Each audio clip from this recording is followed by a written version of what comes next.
The rain hammered down on central London like 1,000 angry fists against the pavement. Marcus Chen gripped his steering wheel tighter, his knuckles turning white as he navigated the slick streets in his black cab. 20 years he'd been driving these roads, through every kind of weather, every hour of the day and night. He'd seen it all, or so he thought. The digital clock on his dashboard blinked 11:47 as he pulled up to a red light near Piccadilly Circus, the neon signs reflecting off the wet asphalt in pools of electric color. His passenger sat quietly in the back, a figure dressed in dark clothing with a baseball cap pulled low. Marcus had picked him up 15 minutes ago from a quiet street in Mayfair. The man had said nothing except the destination, spoken in a low, gravelly voice that somehow commanded respect. There was something about him, something that made Marcus drive with extra care, taking the smoothest route through the city's veins. The light turned green. Marcus eased forward, careful on the wet road. That's when everything changed. A silver BMW came screaming around the corner, its engine roaring like a wounded animal. The driver's face was twisted with rage or desperation. Marcus couldn't tell which. The car fishtailed on the rain-slick street, tires squealing in protest. Marcus saw it all happening in slow motion, his brain processing the danger even as his body froze. The BMW clipped the front of his taxi with a sickening crunch of metal against metal, sending his cab spinning sideways. Marcus's head snapped forward then back, his seatbelt digging into his chest. The world became a blur of lights and rain and screaming metal. When the spinning stopped, his taxi sat at an angle across the intersection, steam rising from the crumpled bonnet. His ears rang. His chest ached, but he was alive. The BMW had stopped about 20 feet away, its front end crumpled, one headlight hanging by wires like a broken eye. Marcus fumbled with his seatbelt, his hands shaking. He needed to check on his passenger. But before he could turn around, his door was yanked open. A man stood there, tall and broad-shouldered, his face flushed red with anger. It was the BMW driver. Rain poured down his face, mixing with what might have been tears or just water. His breath came in ragged gasps. "You idiot!" the man screamed, spittle flying from his lips. "You stopped right in front of me. Do you know what you've done?" Marcus opened his mouth to protest, to explain that he'd had the green light, that this madman had come out of nowhere, but he never got the chance. The man's fist connected with Marcus's jaw with a crack that echoed in the confined space of the cab. Pain exploded across Marcus's face. He tasted blood, felt his tooth loosen. The world tilted again, this time from the impact rather than the collision. Marcus slumped against the steering wheel, dazed and bleeding. Through the ringing in his ears, he heard the man shouting something about being late, about how everything was ruined. The words made no sense. Nothing made sense. Marcus tried to focus, tried to call for help, but his phone was somewhere on the floor, knocked loose in the crash. Then he heard it, a car door opening. Footsteps on wet pavement, calm and measured despite the chaos. Through his blurred vision, Marcus saw his passenger emerge from the back of the taxi. The man stood in the rain, water streaming down his face, his posture radiating a quiet, dangerous control. The BMW driver turned, still shouting, still aggressive. But his words died in his throat when he saw who stood before him. Even through the pain and confusion, Marcus recognized that face. The whole world would recognize that face. Jason Statham had just stepped out of his taxi, and the night was about to take a turn nobody could have predicted. The rain seemed to pause for just a moment, as if the universe itself held its breath. Jason Statham stood perfectly still, his presence filling the intersection with an energy that made the air feel electric. He wasn't particularly tall, maybe 5'10", but something about the way he carried himself made him seem larger than life. His eyes, cold and calculating, locked onto the BMW driver with the focus of a predator sizing up its prey. "You want to try that again?" Jason's voice was low, measured, almost conversational. But there was steel underneath, a promise of consequences that made even Marcus, bleeding and dazed in his driver's seat, feel a chill run down his spine. The BMW driver took a step back. Recognition flickered across his face, followed quickly by panic, then desperate bravado. He was younger than Marcus had first thought, maybe 30, with expensive clothes now soaked and ruined by the rain. His hands trembled, whether from adrenaline or fear, it was impossible to tell. "I don't care who you are," the man said, but his voice cracked on the last word. He stopped right in the middle of the road. I was in a hurry. My wife, she's at the hospital. She's having our baby, and I got the call, and I just... His words tumbled out in a desperate rush, each one tripping over the next. Jason held up one hand, silencing him instantly. So you ran a red light, crashed into his cab, and then assaulted him because your wife is having a baby. He said it slowly, letting each word land with weight. That's your explanation. Marcus watched from his cab, holding a hand to his bleeding mouth. The pain was sharp and constant, but he couldn't look away from what was unfolding. Other cars had stopped now, drivers pulling over, people emerging with phones raised to capture whatever was about to happen. A small crowd was forming, kept at a distance by the rain and the palpable tension radiating from the scene. The BMW driver's face crumpled. You don't understand. We've been trying for 7 years. 7 years of treatment, of disappointments, of watching her cry every month when it didn't wake. This baby, this is our miracle. And I got the call 20 minutes ago that her water broke early, and she's scared and alone, and I promised her I'd be there, and now I've ruined everything, and... His voice broke completely. He dropped to his knees on the wet pavement, hands covering his face. Great, heaving sobs racked his body. The rage that had powered his actions drained away, leaving only a desperate, terrified man who'd made terrible decisions under impossible pressure. The crowd murmured, phone still recording, capturing every moment of this strange street drama. Jason moved forward, his footsteps deliberate. Marcus tense, unsure what would happen next. He'd seen enough of Jason's movies to know the man was capable of devastating violence when the script called for it. But this wasn't a movie. This was real life, with real consequences, and nobody knew what the action star would do. Jason reached the kneeling man and stopped. For a long moment, he just stood there, looking down at him. Then he crouched, bringing himself to eye level. Rain poured down on both of them, but neither seemed to notice. What's your wife's name? Jason asked, his voice surprisingly gentle. The man looked up, confusion replacing despair. Sarah Mitchell. And which hospital, Mr. Mitchell? St. Mary's, Paddington. But my car, it's wrecked, and I can't. Jason stood, cutting him off. He turned back to Marcus's taxi, assessing the damage with a practiced eye. The front end was crumpled, the bonnet buckled, but the cab was still running, its engine ticking steadily despite the trauma. Jason walked over to Marcus, who instinctively shrank back. How are you feeling? Jason asked, his tone shifting to genuine concern. Marcus worked his jaw carefully, wincing at the pain. Been better, mate. Tooth's loose, jaw hurts like hell, but I'll live. You need to get checked out at a hospital. That's a nasty hit. Jason pulled out his phone, dialing with quick, efficient movements. Yeah, I need an ambulance at the intersection of Regent and Jermyn Street. Taxi driver, possible concussion, definitely needs medical attention. And police. There's been an assault. He paused, listening. No, I'm fine.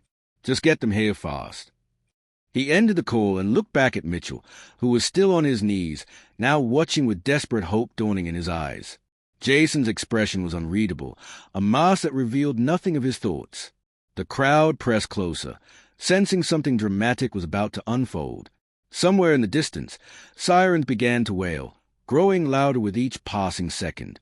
The night was far from over, and nobody knew what would happen when the police arrived to find Jason Statham standing over a crashed taxi and a sobbing driver who'd just committed assault. The sirens grew louder, their wailing cutting through the rain and the murmur of the gathering crowd. Blue lights flickered against the wet buildings, painting everything in alternating shades of darkness and electric urgency. Jason stood between Marcus's damaged taxi and the kneeling Mitchell, his expression carved from stone. The weight of the moment pressed down on everyone present, heavy as the rain that continued to fall. 2 police cars arrived simultaneously, sliding to control stops that sent spray arcing across the pavement. 4 officers emerged, their high-visibility jackets bright against the night.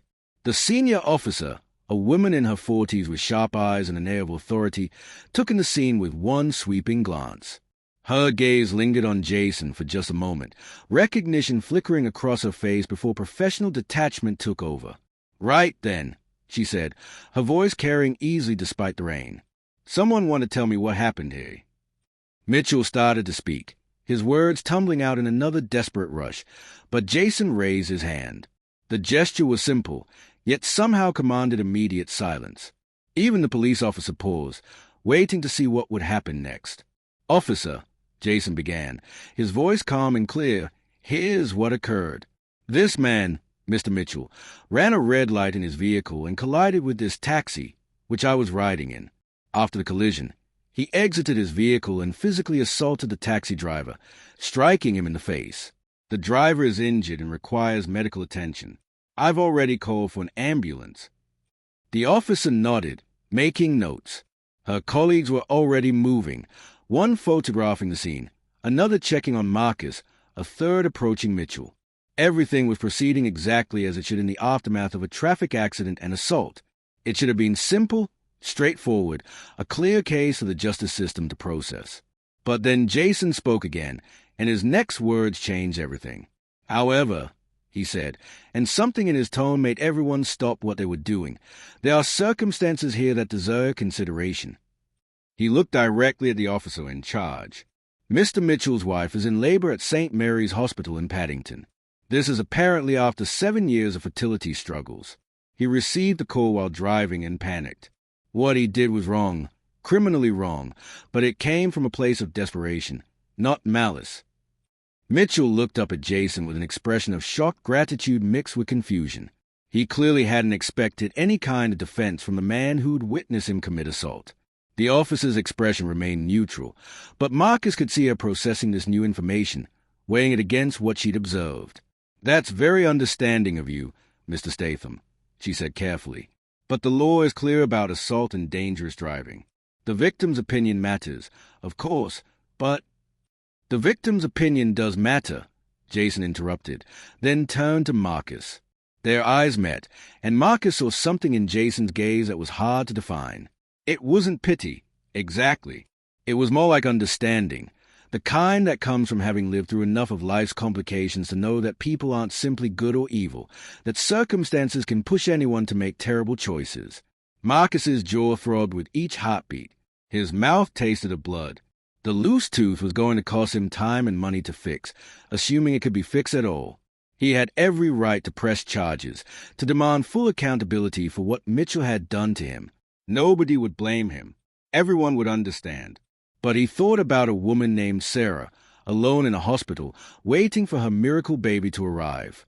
He thought about 7 years of disappointment and hope deferred. He thought about his own wife, 23 years ago, giving birth to their daughter while he drove through similar rain to get to her, breaking every speed limit, his heart in his throat. He'd been lucky. Nobody had been in his way. He'd made it in time to hold his wife's hand, to see his daughter take her first breath. Marcus worked his jaw again, feeling the pain, tasting the blood. Then he spoke, his words slightly slurred but clear enough. "I want him to go to his wife."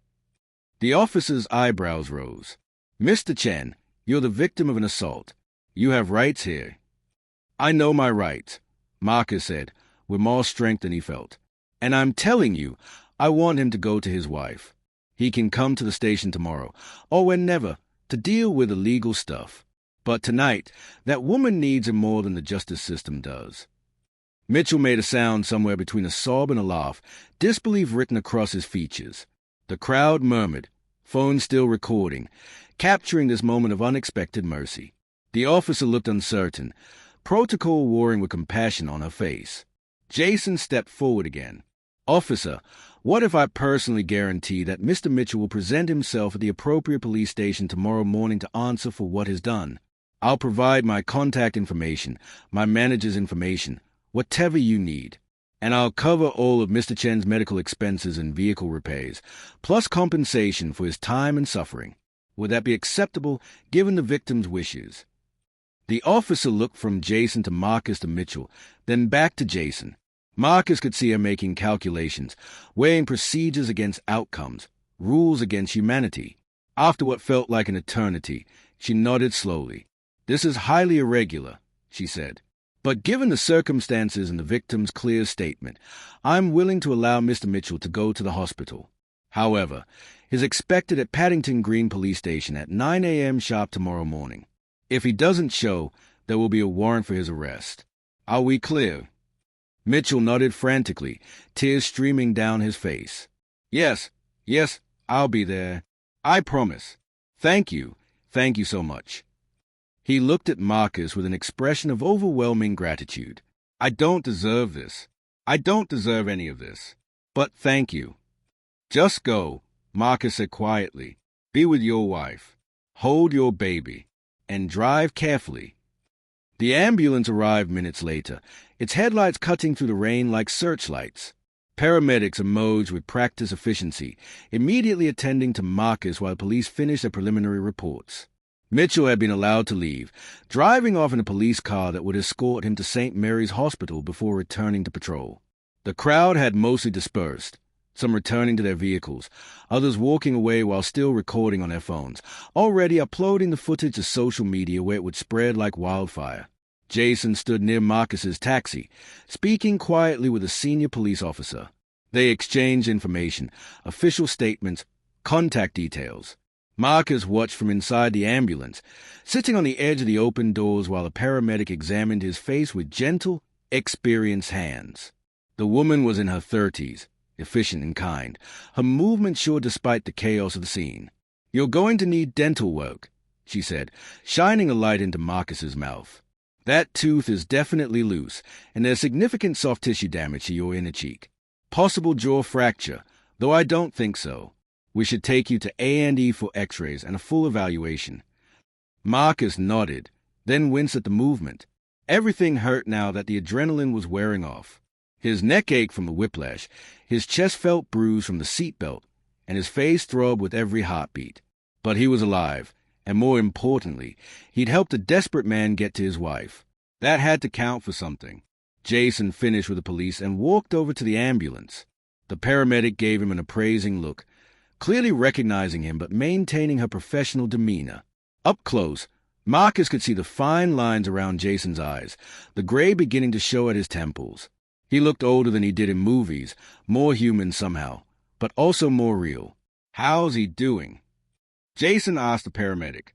He needs hospital attention, but he'll be fine with proper treatment. You did the right thing calling us when you did.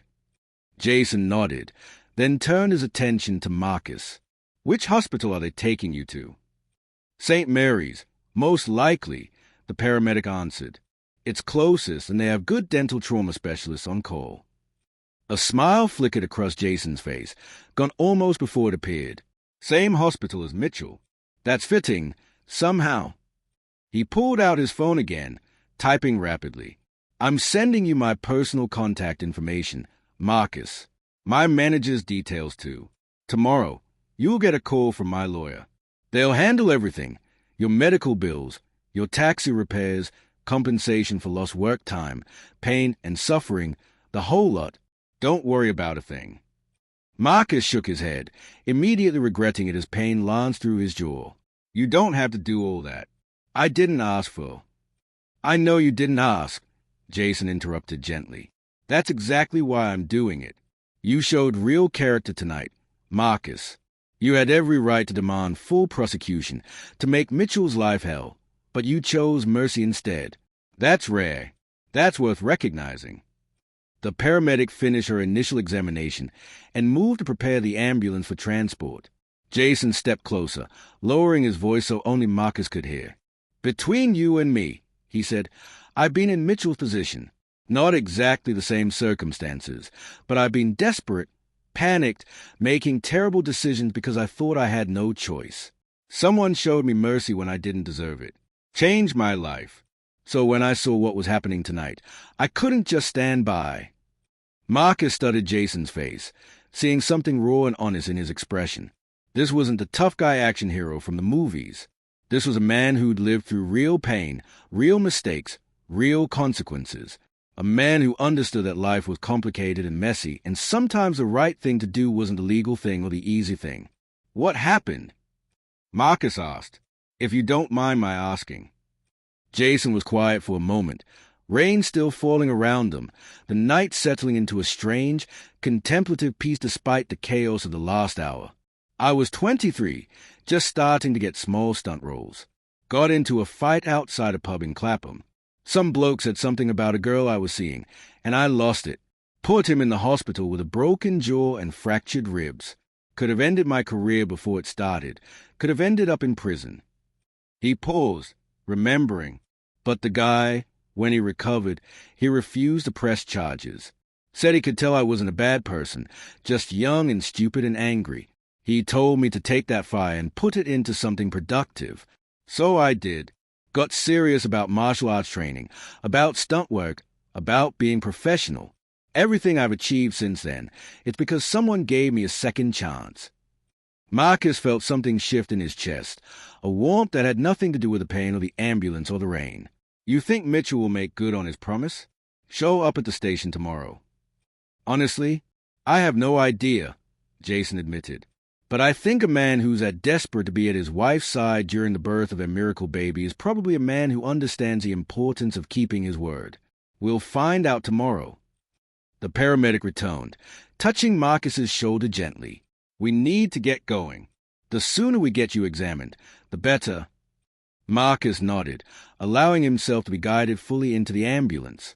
But before they closed the doors, he looked at Jason one more time. Thank you, he said simply. Not just for the money or the help. Thank you for seeing him as human. For seeing me as human. For making tonight about people instead of just rules. Jason smiled, a real smile this time that reached his eyes. That's what we're supposed to do. Mate. Look out for each other. The world's hard enough without us making it harder. He stepped back as the paramedic prepared to close the doors. I'll check on you tomorrow, Marcus. Make sure you're being taken care of properly. The ambulance doors closed, cutting off the rain and the night and Jason's figure standing in the wet street. As the vehicle pulled away, sirens quiet but lights flashing, Marcus leaned back against the gurney and closed his eyes. His face hurt, his body ached, his taxi was wrecked, and his night had been completely derailed. But somehow, impossibly, he felt better than he had in years. The next morning arrived with weak sunlight filtering through London's perpetual cloud cover. Marcus sat in his living room, his jaw heavily bandaged, prescription painkillers making everything feel slightly distant and unreal. The dentist had worked on him for 3 hours, stabilizing his tooth, repairing the damage to his cheek, confirming that while painful, nothing was permanently broken. He'd been lucky, they told him. A few inches in a different direction, and the outcome could have been much worse. His phone had been buzzing constantly since he'd woken up. The video from last night had gone viral, multiple angles from different bystanders combining to tell the complete story. Jason Statham stops assault, read one headline. Action star shows real heroism, proclaimed another. But Marcus's favorite was simpler. Taxi driver and movie star choose mercy over justice. The news coverage was everywhere, millions of views and counting. People were debating the ethics of what had happened, whether it was right to let Mitchell go, whether Marcus had been foolish or noble. The comment sections were predictably divided, but Marcus noticed that most people seemed to understand. They saw it as he had seen it, as a moment of humanity breaking through the rigid structures of law and order. At 9 o'clock, Marcus's phone rang. The number was unknown, but he answered anyway, his voice slightly slurred by the bandages and medication. Mr. Chen, this is Detective Inspector Sarah Collins from Paddington Green Police Station. I wanted to update you on Mr. Mitchell's situation. Marcus's heart rate picked up. Did he show up? There was a smile in the detective's voice. He did. 8:45, 15 minutes early. Brought his lawyer, gave a full statement, accepted responsibility for everything. His being charged with dangerous driving and common assault. But given the circumstances in your statement, we're recommending community service and a suspended sentence. The Crown Prosecution Service still has to approve it, but I think it'll go through. That's good, Marcus said, relief flooding through him. That's really good. There's more, the detective continued. His daughter was born at 2:37 this morning. 7 pounds, 3 ounces. Both mother and baby are healthy. He was there for the birth. Your decision gave him that, Mr. Chen. Whatever else happens, you gave him the chance to be there for the most important moment of his life. After the call ended, Marcus sat in silence for a long time. His daughter Emma came down the stairs, her school uniform on, backpack slung over one shoulder. She was 17 now, nearly grown, preparing for university next year. She looked at her father with concern mixed with pride. "How are you feeling, Dad?" "Been better, sweetheart. Been worse, too." She sat beside him on the couch, careful not to jostle him. "Everyone at school is talking about it. About what you did. Some of them think you were crazy to let that guy go, but I told them you were just being who you are. You always see the best in people." Marcus felt his eyes start to burn, tears threatening. "Sometimes people need a second chance, Emma. Sometimes one moment of kindness can change everything." His phone buzzed again. This time it was a text from an unknown number. "This is Jason. Just heard Mitchell made it to the station. Good man. My lawyer will call you this afternoon to sort out everything. But I wanted to ask, would you be willing to meet for coffee later this week? I'd like to hear your story properly. I think there's something worth talking about here." Marcus typed back with his good hand. "I'd like that. Thank you for everything." 3 days later, Marcus found himself in a quiet cafe in Bloomsbury, sitting across from Jason Statham. They'd been talking for over an hour, sharing stories about their lives, their careers, their understanding of what it meant to be human in a world that often demanded we be something less. Jason had brought someone else with him, a filmmaker friend who was developing a project about second chances and the moments that define our character. "I can't stop thinking about that night," Jason said, stirring his coffee absently. "The way you just immediately chose to help him, despite what he'd done to you. That's the kind of story people need to hear right now." Marcus shrugged, then winced. His jaw was healing but still tender. "I'm no hero. I just knew what it felt like to race to a hospital, desperate to be there for someone you love. I've been lucky in my life. Seemed right to pass that luck along." The filmmaker, a woman named Kate with intelligent eyes and quick laugh, leaned forward. "That's exactly the perspective we're exploring in this project.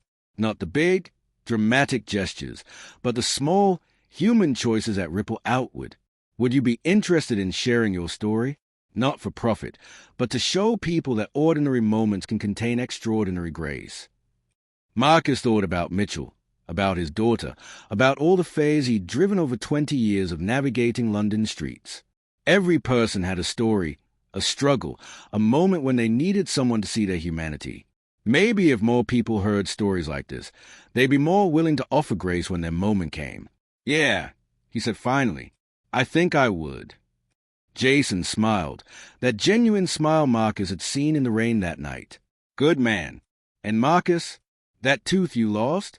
My dentist is the best in London. Already booked you an appointment. No arguments. It's the least I can do." Outside the cafe, London continued its eternal motion. Taxis navigated the streets, carrying their passengers through the city's arteries. Somewhere, a man named Mitchell was holding his daughter for the first time since leaving the hospital, learning the rhythms of fatherhood, grateful beyond measure for the mercy he'd been shown. And in 1,000 other places, people were making choices, big and small, that would define not just their own lives, but the lives of everyone they touched. Marcus looked out the window of the passing traffic at the ordinary miracle of people going about their days, each carrying their own burdens, their own hopes, their own capacity for both harm and healing. His jaw would heal. His taxi was already being repaired. But something else had changed, something that couldn't be fixed or replaced because it hadn't been broken. It had been revealed. You know what the strangest part is? Marcus said, drawing Jason's and Kate's attention back to him. "I spent 20 years driving people around this city, and I thought I knew what it meant to help people get where they needed to go. But that night, helping Mitchell get to his wife, choosing mercy over anger, that was the first time I really understood what my job was about. It's not just about the destination. It's about recognizing that everyone in this city, everyone in the world, is fighting their own battle. And sometimes the best thing we can do is just get out of their way and let them fight it." Jason raised his coffee cup in a small toast. "To getting out of the way, then, and to the people brave enough to show us how." They touched their cups together, the small clink barely audible above the cafe's ambient noise. But to Marcus, it sounded like a promise, a commitment to carry forward the lesson of that rainy night. Not just for themselves, but for everyone who would hear the story and maybe, Just maybe choose mercy the next time they were given the chance. Outside, the rain began to fall again, gentle this time, washing the city clean.